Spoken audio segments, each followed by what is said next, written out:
As a teenager, the Boston-raised and LA-based Mexican-Italian-American siren Diamante spent her nights cutting her teeth at local gigs on LA's famed Sunset Strip. In 2018, she released her first full-length album, Coming In Hot, which spawned 2 singles, Haunted and the sultry single, I'm Sorry, sung both in English and in Spanish. After several successful tours supporting the release, her label informed her that they would be parting ways in the middle of the tour. Since that moment, she's been firing off some of the most amazing music she has ever written, leading up to her first independent album release, American Dream, due in May. In an exclusive interview for 99 WNRR, host Jacqui Raven sits down with Diamante to discuss the events of the past year and the release of American Dream. This is a 99 WNRR and Jacqui Raven interview with Diamante. Hey guys, this is Diamante and you're listening to 99 WNRR. Welcome everybody to a 99 WNRR and Jacqui Raven show interview, and it's an absolute pleasure to have this woman back for a second time. Ladies and gentlemen, with her brand new album coming out on the 7th, an independent release called American Dream. Welcome to the program, Diamante. How you doing? What's up, guys? Hey, what's up? Love, how are you?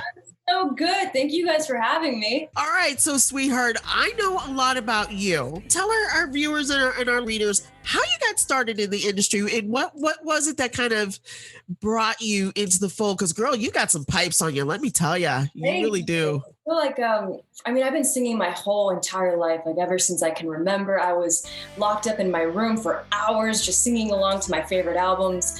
And when I was like 9 or 10 years old, I auditioned for the part of Sandy in my school musical, Grease. And I got the lead part and I was like 9, 10. And I grew up this super shy kid, so for me to go be like a lead in a musical was like, whoa, what am I doing? But I loved it so much. And so I kept doing like little theater stuff here and there. And then my whole family, we moved to LA from Boston when I was like 12.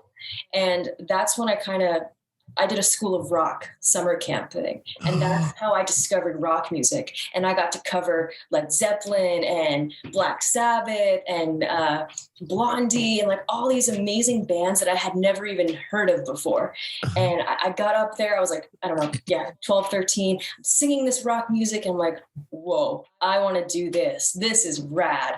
So I started like booking shows on the Sunset Strip, and I was playing the Whiskey and the Roxy, and I was like forcing all my high school friends to come out and come to my shows. Of course, that's what they're there for. That's what they're there for. Yes. My brothers, and they would just sit there in the crowd like, show number 57 of us.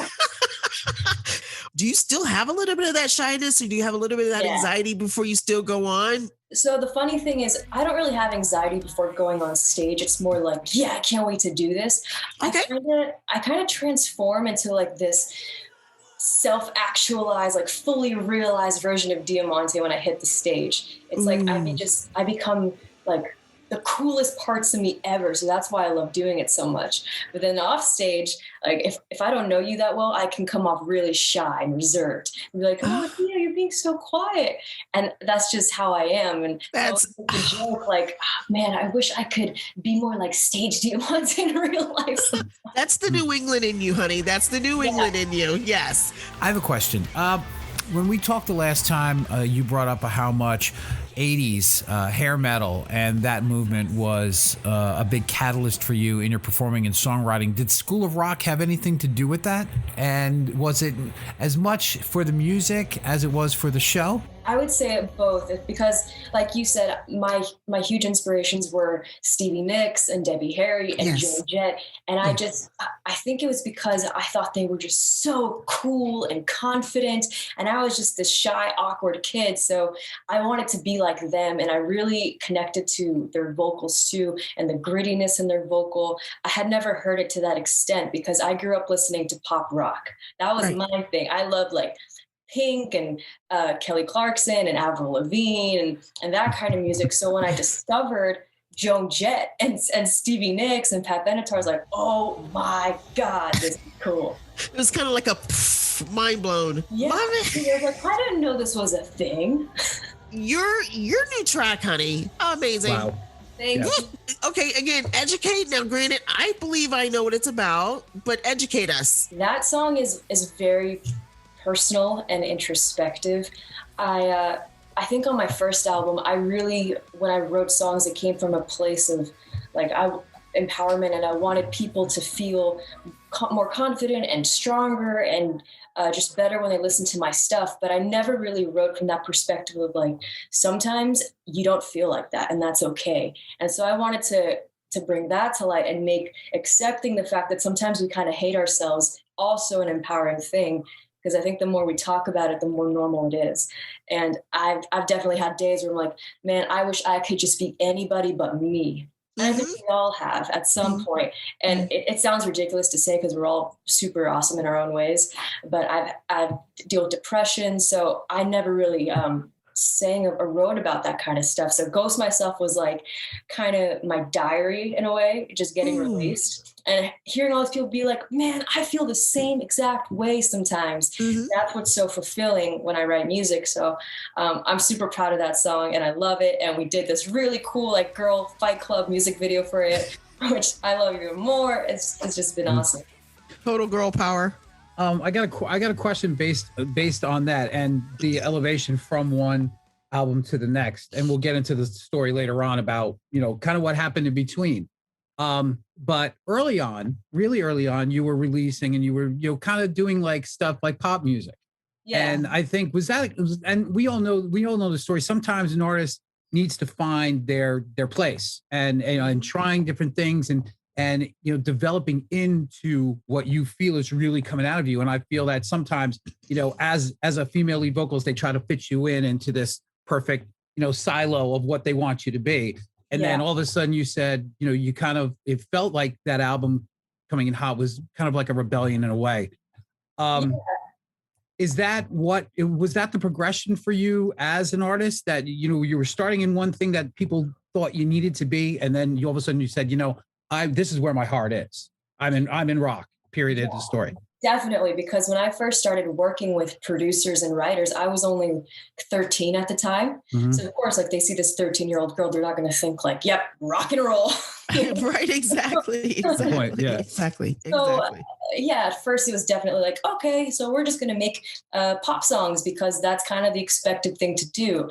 And then that's when along that time was when I had discovered rock music. And so I was falling in love with that. So then my music was just getting progressively a little more towards the rock side. And I still like love listening to pop. Even when I'm writing, I love writing with pop melodies and then putting like hard guitars over those melodies. But there's definitely like a growth from going from the standard pop stuff to more of the rock stuff. And now I love kind of mixing the two things. I mean, well, pop is fun. I mean, let's face it. I want to talk about what happened after Coming in Hot. I mean, you release it, Haunted, amazing single. I'm Sorry, especially for me, the Spanish version, amazing track. You go on tour, working with a whole bunch of different bands, and then you're on tour, and then I read something that, there's some changes going on, and you're having label issues. What happened? And I want people to know this story because it's part and parcel to the catalyst of the reason why you created American Dream. It's actually a pretty crazy story.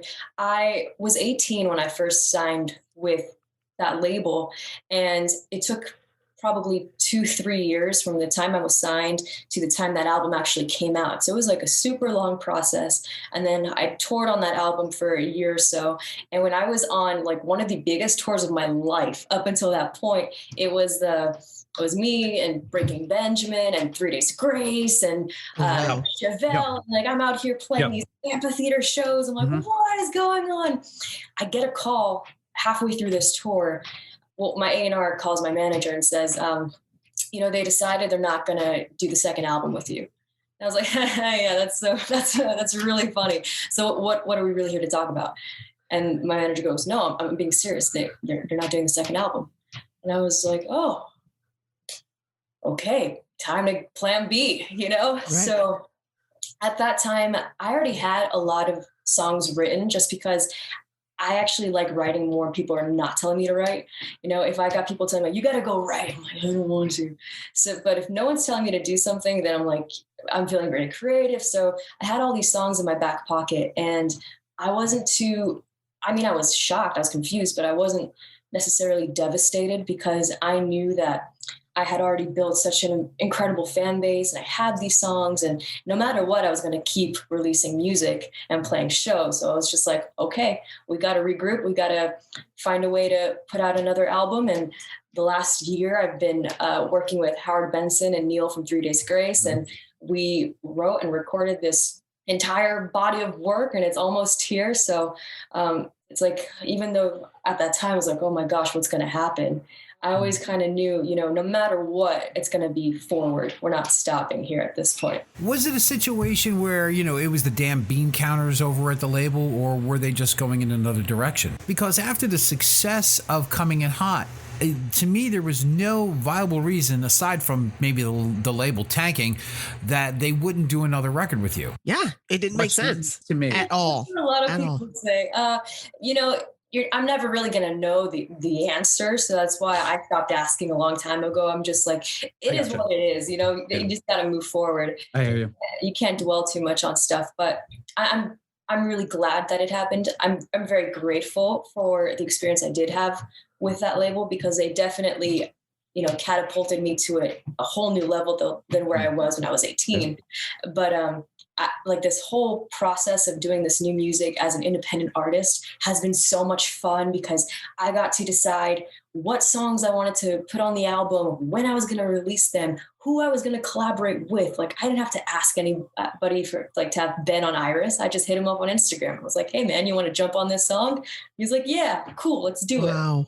So it's this new freedom has been really cool. And you've obviously stated that in previous interviews as well, what's behind this record and kind of like the statement that it makes. So it speaks for itself. Yeah. And I think even the name itself, like the album is called American Dream, kind of for two reasons, kind of because of this whole story that happened to me. And now I have all this newfound independence, and it's like, wow, this is the dream. You get to build your own path and go whichever way you want. And you don't have all these restrictions on you. And then the other side of it is, my mom's Mexican, my dad's Italian. They came here just on a whim. And if they had never come here, I would not be doing this. I'd be somewhere in Italy, like chilling. That's not necessarily a bad thing. It's not a bad thing. It's not a bad thing. All right. So tell me, my love, what inspires you, and what could you give to that young girl out there who's like, this lady I loved, she is like a big role model for me. Considering what you have seen going through, what would you say to them, and how would you give them that inspiration to just like keep grinding? I would say it's really important to stand your ground and know what you believe in and know who you are and trust that. And there's going to be, I think in all areas of life, so many people telling you how to be, what to do. And you kind of have to just stick with your gut, because you know what's best for you at the end of the day. And never let anyone keep you down or put you down or make you feel like you're less than. I think I'm going to cry. Okay.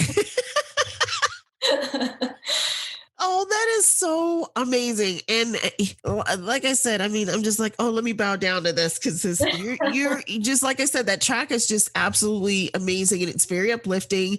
And it's like you can feel the raw emotion that's coming through you with that track. And it's just kudos, girlfriend, to you, because it is absolutely amazing. Obviously, dealing with the subject matter on the new record and listening to it sonically, there seems to be slightly, more edge, darker tones. Is that something that overall we're going to hear in the rest of the record? Yeah, I think a lot of that actually came from Neil, because he co-produced a lot of these songs. And so he brought that sort of darker, like 3 Days Grace sound. I think that is so incredible. And you hear a lot of that in the record, but then you hear other songs that are not as heavy or have that sort of pop sensibility. So I think there's a really cool mix on this album. And I agree with Michael that, you do hear the progression, like you're getting harder with every single, like you're right from the pop roots to the rock roots. I'm like, ooh, this is sounding sexy, man. I love that word. Yeah, it does. I mean, in the Stevie Nicks and you can kind of hear that. Sorry. I love Stevie Nicks too. She is absolutely just ageless. It just makes me sick. It makes me sick. But it does. It just makes me sick. But yes, ma'am, you can definitely see now, of course, with things that are going on, I know you're itching to get out there. What is it going to feel like for you getting out there after, being off for, so long?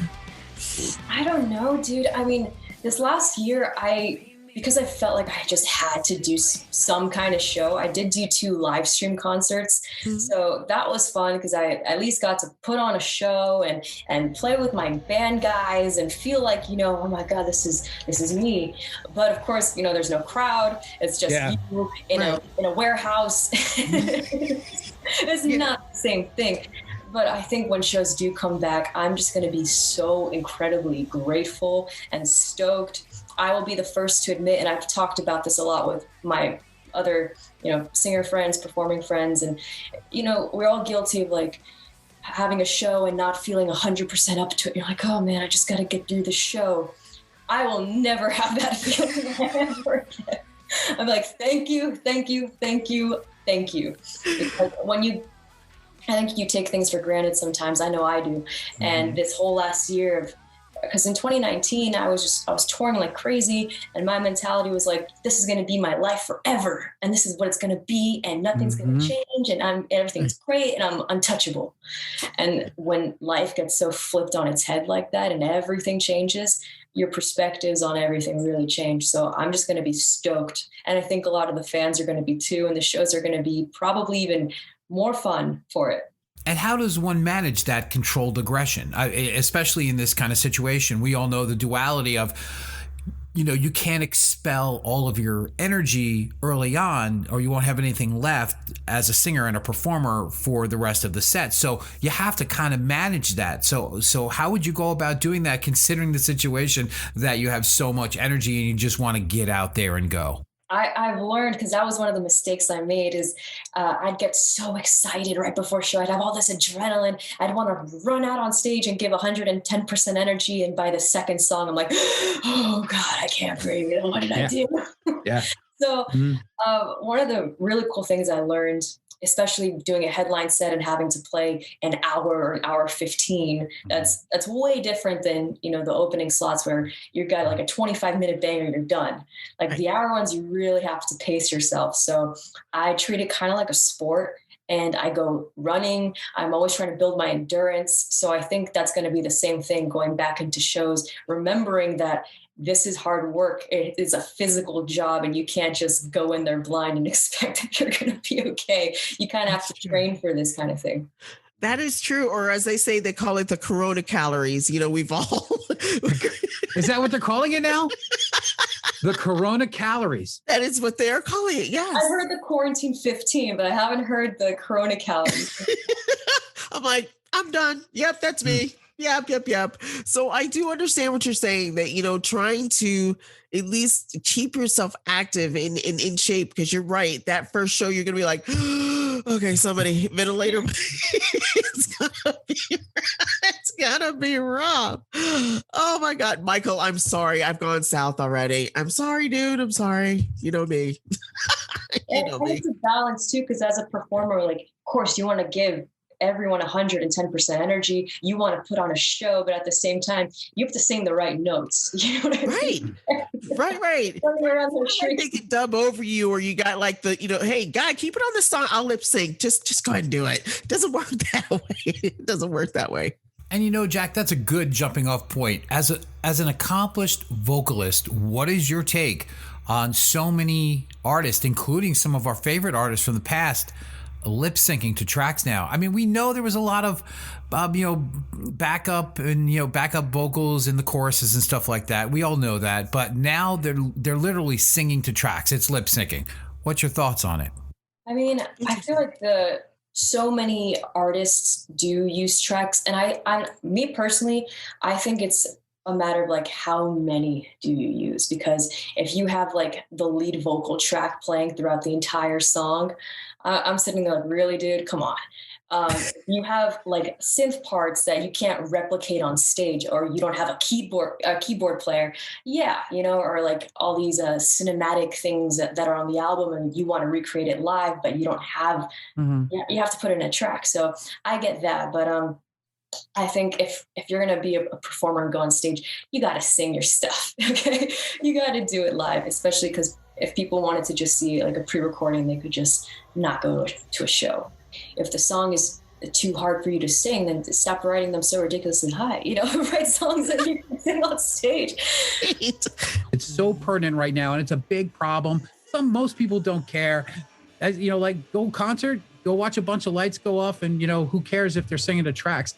I personally think that the live is where you get the heart and soul of that song. That's true. And this is why live concerts back in the 80s were so powerful. And this is why it became arena rock, because it was an experience. If you're singing to tracks and you're playing the album, there's no experience. I'm sorry.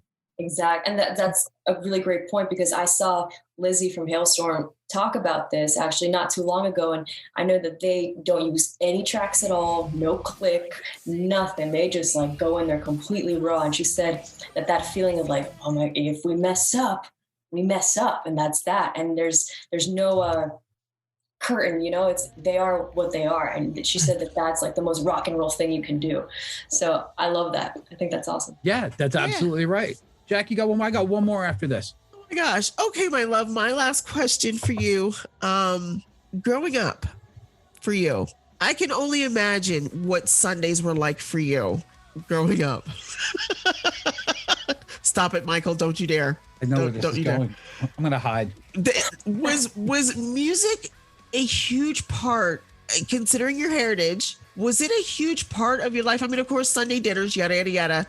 But, you know, was it a huge part of your life? Yeah, music was a huge part on both sides of my family. And I remember spending summers in Mexico with my family over there. And it didn't have to be Sunday night. It could be any night of the week. It was party time, you know, and they were putting on like Madonna and the Police. And they were all about that 80s stuff. So I think that's why I love the 80s so much, too, because it kind of reminds me of growing up and all those family hangs and dinners. And my grandfather was a classical pianist, and there was a grand piano in the living room of that house, and he was always playing, and he was listening to classical music all the time. So I've always been exposed to music like consistently my entire life. So considering that, I think Coming in Hot had that ability to be more flexible, I think, because you were bringing in two different worlds and still kind of even working that out.